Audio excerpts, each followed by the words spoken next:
And then pag ganitong these projects, since it's operating under interim MAR, they're allowed to collect for these projects, correct? Despite not being completed. Yes, under the ERC order po ng interim MAR, Mr. Senator.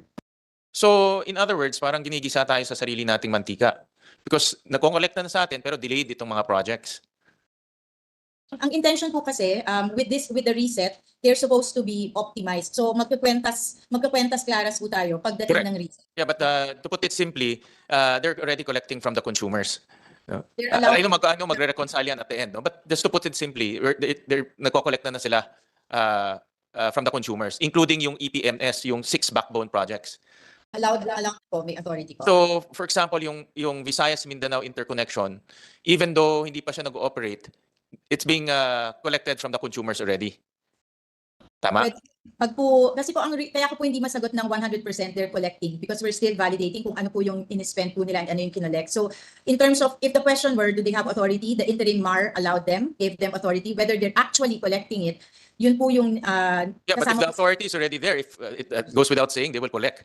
Why will you not collect if you're allowed to collect? Because the principle, Mr. Senator, is that they only collect what they have spent. So, kung hindi pa po tapos ang assumption natin, hindi pa nila na spend yung buong amount that they have allocated for it, and they're supposed to collect only based on what they have spent. How much have they collected for those delayed projects, and then how much on a per kilowatt hour equivalent for those delayed projects? Mr. Senator, I'm not ready with the numbers yet kasi kasama po yan dun sa optimization exercise for the reset po. But once we have that number, we'll submit po. But can you ask your staff to compute that right away, because that's also part of the review, no? But the point here being is they're already collecting. If the Visayas Mindanao interconnection was already completed, no? I think that the original date is 2019. Then the collection will be put into good use, meaning we are already seeing fruits from that interconnection. But right now, we're not seeing anything. But then they are deducting or collecting from from consumers like us. So that's the whole point. And I want to quantify it, no, in peso term. Na magkano yun? How much is that over collection? Okay. NGCP, quickly, can you answer that? That's a very good question, valid question. Na nangongolekta na kayo sa mga proyekto na hindi pa tapos sa mga consumer na hindi pa nagagawa. Mr. Chair, please bear with me. Yung TDP planning po kasi, that's a moving target. It's really very fluid. That's why it's a 10-year plan, updated annually, because the landscape will change. Hindi lang po yung transmission projects ang nagbabago. Kadalasan po, yung mga generation projects na nagbabago po yung anyo. That's why every year po, importanteng i-update yan. So yung spending po ni NGCP is from an operational requirement point of view. Meaning po, minsan, meron kami mga projects na ina-advance. Kasi although on the timeline ng TDP, No, ma'am. yes, sir. If I bear No, me- hold on. Doon lang po sa sinasabi nga ni Senator Win, tinatanong niya doon sa ERC, na since approved na po yung mga projects na yon, di ba? So, you started collecting from the consumer for those particular projects when in fact hindi pa nagagawa. Kumikita na, pinagkakitaan nyo na habang wala pa naman yung proyekto nyo, hindi pa na-accomplish. Pakisagot lang po yun, ma'am.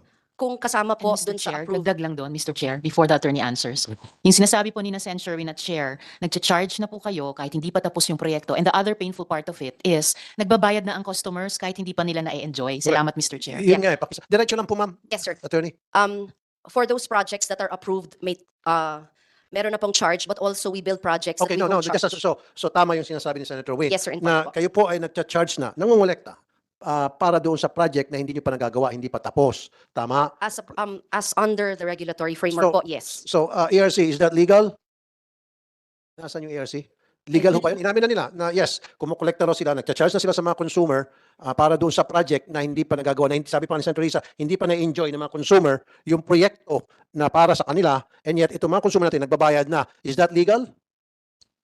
Unfortunately, Mr. Senator, dun po kasi sa order ng IMAR ng 2020, yung inalaw po ng ERC interim MAR, they're allowed to do it. They are allowed? Bakit inalaw yun? Eh parang nilulungkot yung taong bayan dito. Hindi pa nga sila nakagawa ng proyekto, nambubulsa na sila ng kita.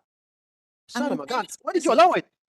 Hindi pa Bakit pumayag? po ako nun. Opo. Pero ang premise po kasi, they only... No.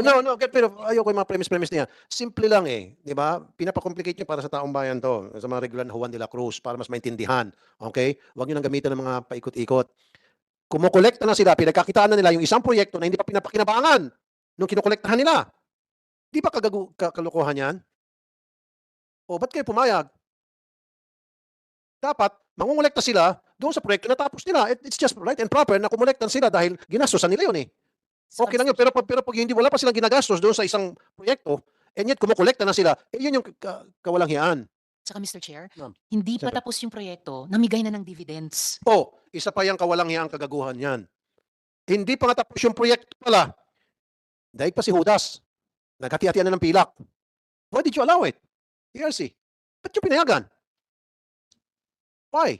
Ang authority po kasi, ang kukolektahin nila base sa nagastos nila. So, Kaya nga, base sa nagastos sila, wala pa nga sila nagagastos. Okay? Inamin na nila na sila, yes, nagcha-charge na sila para doon sa proyekto na hindi pa napapakinabangan ng mga consumers nila. Kaya tinanong kita kung legal ba yan o illegal. Sabi mo, unfortunately, hindi dapat. Bakit nyo pinayagan? Bakit nyo pinayagan na dudugasan ng taong bayan, dudugasan ng mga Pilipino, dudugasan ng mga consumer? Why did you allow it? You have the power to stop it. Mr. Chair, Go ahead, Yusek Garin of Ano lang? DOE. ERC will tell them, okay na tong project nyo, then you can proceed already. And that's when the charging will start. Unfortunately, that's allowed naman, sir. Unfortunately, minumove yung project, di ba? Unilaterally by the construction niya, nadidelay. Pero sige pa rin yung charge. No, but Yusek Garin, hindi pa nga That- na-umpisa yung project. That's without the approval of ERC or DOE on the moving of yung schedule ng project. Kasi dapat sinusunod yung TDP, sir. Right. So, minsan, pag nadidelay, we are just informed. We are not consulted, sir. You're not consulted by No, sir. NGCP, to which you should have been consulted. Isa pa yan. So, DOE, bakit nangyayari ito? Bakit pinapayagan ng mga ahensya ng gobyerno na mangyari ito? Masyadong binibigyan ng special treatment ng NGCP. Yes, sir. We have during the term of Popolitilla and this administration, we have been working with them, and we actually, sir, because of the concession agreement and the franchise, the DOE cannot do anything, sir, and DOE cannot- and then ERC Ibig can sabihin, inutil kayo doon sa ganong and klase ERC bulok na can- sistema. ERC can only impose 50 million maximum penalties per violation, sir. And yet, bilyon ang kinikita nila sa kanilang pag-charge at pinaghati-hatian ng dividendo na wala pa yung proyekto at hindi pa pinapakinabangan ng taong bayan at ang multa lang dyan is 50 million. Dapat kulong. Kung tutuusin. ERC, I'm really frustrated and disappointed na does this mean that we have to pass a piece of legislation na para talagang maamin na itong ipiralo na ito? ERC, sorry mainit ang ulo ko. Not with you personally and with you, Secretary, no. Pero bakit ito nangyari? Ba't kasi pinayagan? Apo. Mr. Chair, Bakit pinapayagan na maisahan yung taong bayan, yung mga Pilipino, yung mga consumers? siguro po ang hiling ko lang po, kasi po we're doing the reset nga po, kung saan magre-reconcile tayo ng lahat ng to. Kung pagbigyan po kami ng pagkakataon na itama yung mga bagay Okay. dito sa mga reset na to, para po magawa na, bigyan po natin ng chance yung regulations na umubra. Okay. So- Pero ERC muna, Chairwoman, sabi po ni Yusek Garin, sa mga ganong violation, up to 50 million lang po, tama, ang may multa. So meron na ho ba kayo ipataw ng multa man lang dito sa NGCP for those violations? Meron na ho ba? Yes, Mr. Senator, we imposed a fine on NGCP for yung failure po nilang mangontrata ng ancillary services, and they did pay the fine naman po. Magkano po yung mga fine halimbawa? Magkano ba yung sa ancillary? Parang 5 million po yata yon if we will Bakit check. 5 million? Sos Mario Joseph Santissima, patawarin po kayo ng Panginoong Hesus-Kristong pinako sa krus. Napakaliit naman. Sir, Bilyones ang kinikita, bilyones ang niloloko sa mga Pilipino. Tapos, popcorn yung inyo pong chinarge. pag po first violation kasi, yun po yung corresponding penalty. Unfortunately, well, not unfortunately, but Ito nga po, sorry mama, ito nga po, dear colleagues. Napakadaming special treatment ang binibigay sa NGCP. What's so special about these people? Bakit ganon? Mr. Chair. Go ahead, Senator Rizal. Salamat, Mr. Chair. So, binanggit po ni Chair Di Malanta yung reset. So, isa po itong pagwawasto.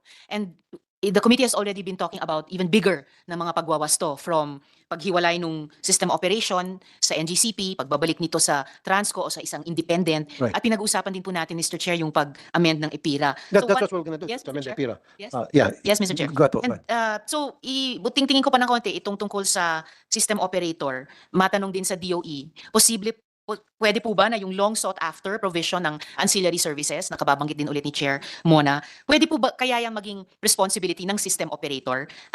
Sa pagkaalam ko, ito yung kaso sa ilang mga bansa. Is that a possibility para sa konsiderasyon ng komite? If I may po, Mr. Chair, Honorable Chair, and Honorable Tiberos, yes, it should be the function of the system operator to procure ancillary services. Thank you. Okay. For the meantime, Thank you, Mr. Chair. may I ask the NGCP to stop charging doon sa mga projects na hindi pa naman nagagawa at hindi pa motu proprio na wag na muna kayo mag-charge, medyo mahihiya naman kayo. Hindi pa naman pinapakinabangan ng mga consumers ninyo. Stop niyo na muna pagcha-charge. Medyo nipis-nipisan niyo po yung mga pagmumukha ninyo, pwede? Wag niyo na po hintayin pa na pagsabihan kayo ng ERC at kayo po yung pagmultahan. May I clarify, Mr. Chair, with your indulgence po? Go ahead po, Just to Attorney. clarify po, yung considered delay from an operational side are the three main projects. And to clarify, this was not considered po daw, according to our regulatory. It hasn't been considered in our interim MAR because the maximum allowable revenue we're working under right now is interim because it has not been reassessed. So hindi po siya kasama dun sa computation. The IMAR is not a one-is-to-one identified with any particular project. It's meant to support our CAPEX and our OPEX as determined po by the ERC. So hindi po namin masabi na these delayed projects are strictly being collected. And like I was trying to clarify earlier, Mr. Chair, when we do our CAPEX, we look at it from an operational point of view. Case in point po, yung 230 kV substation in Calamba, which has not been ERC approved but was, I think, completed in 2021. So that has not been collected. But operationally, mas kailangan siya nung ibang nasa TDP. So yun po ang inuuna natin kasi horizon planning po ang TDP. And from our perspective, inuuna ho namin yung pangangailangan ng transmission system. So it sounds medyo unscientific pero binabalanse ho namin yung naka-horizon planning dun sa operational needs. And sometimes if there is a delay in the approval, inuuna namin talaga yung pangangailangan ng transmission. And I understand, Mr. Chair, na it sounds as if na puro kami excuses po doon sa mga delayed projects namin, the three main backbone projects po. But the reality po talaga is that we do suffer both internal and external delays. That's why if delayed po yan, it's not because ayaw naming tapusin. Marami po talaga kaming hurdles na encounter. And I would like to personally thank si Yusek Darin, who has been very active po in helping us with the right-of-way and the DILG and the LGUs. And we have felt the support of the DOE in the last 6 months. Pero aminado po kami na yung mga nakuha naming right-of-way in particular, even the permits, happened within the last half of 2022. I was looking at some of the statistics, yung matatapos po naming project, hopefully today, sa You did Bago. mention the right of way. Bakit ipinpangalan sa NGCP yung title ng titulo ng lupa na dapat sa gobyerno? Yeah, sa with all due respect, Mr. Chair, yung sistema po na ibinigay sa amin, yung kontrata concession agreement, yan po hinain ng gobyerno. Sa ilalim po nun, binigyan po kami ng karapatan na expropriate in our own name. So klaro po yun at ang nakasulat po doon, pag hindi kami Kaya nga, so Opo. sa pangalan po ninyo versus dapat sa pangalan ng Yes, gobyerno. but- So opo. when the time comes na kayo po ay hindi na kayo ang systems operators, pwede niyong ma-hostage yung ating gobyerno kasi hawak niyo po yung mga lupa, nasa pangalan yung mga titulo. Obligasyon po naming ilipat yan sa ilalim po ng concession agreement at ng prangkisa. Obligasyon po naming ilipat yan sa pangalan ng Marami nga mga concessioners agreement na hindi niyo sinusunod, yan pa kaya? With all due respect, Mr. Chair, yung I think a lot of the disagreements on the concession agreement are interpretations, legal interpretation, kaya po yan in as arbitration. Pero again, Mr. Chair, yun po, handa naman naming sagutin in the proper forum po. At least with the arbitration, may issues tayo dyan on certain matters. But we can take that up. Okay, anyway, Attorney, thank you for your explanation. Attorney Alabanza. Yeah, sinasabi nga ni Chair Mona Dimalanta ng ERC, that is being investigated now. And malalaman natin later yung result ng investigation. And ang sa akin lamang is, wag niyo na pong hintayin pa na imbestigahan. Sana on your own, wag na muna kayong gumawa ng hindi tama kasi sabi ni Chair Dimalanta, gagawa sila ng mga pagbabago, gagawa sila ng mga corrections, stuff like that. So, wag niyo na pong hintayin pa na kayo po ma-flag down para gumawa ng pagbabago doon sa mga nakita nilang pagkakamali. On your own sana. Go ahead, Senator Win. Thank you, Mr. Chairman. Mr. Chairman, I just want to